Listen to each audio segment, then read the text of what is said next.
তো বন্ধুরা এসে গেছি আমি ল্যাবের কাছে স্নান করাতে, আর তার সাথে প্রথমে ফেন্সিপ করে নিলাম, হ্যান্ডশেক করে নিলাম। এরপরে ওর সামনে আমার ঝোলা থেকে বার করব ওকে পরিষ্কার করার জিনিস, ওর এয়ার ক্লিনিং করব, নেলস কাটিং হবে, তারপরে ওকে নিয়ে যাব স্নান করাতে। তো আমার ঝোলা থেকে বেরিয়ে গেল ওর কান পরিষ্কার করার জিনিসপত্র, যন্ত্রপাতি।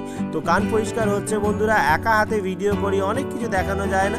তো হয়ে গেছে কান পরিষ্কার। দেখুন অনেক ওবিডিয়েন্ট, কথা বললে কথা শোনে, চলে আসে সামনে। আর প্রথমেই তো আমার সাথে হ্যান্ডশেক করে নিল, তাই জন্য ফ্রেন্ডশিপটা হয়ে গেল। আর তারপরে বাথরুমে ঢুকিয়ে দিয়েছি, এখন স্নান করাচ্ছি। দেখুন এক হাতে ভিডিও করছি বন্ধুরা, কিছুটা অ্যাডজাস্ট করে নেবেন। শ্যাম্পু করিয়ে দিয়েছি, তারপরে জল ঢালছি, তারপরে জল দিয়ে পরিষ্কার করার পরে দেখুন ক্লিনিং করার সময় ও নিজে নিজে মুছবে।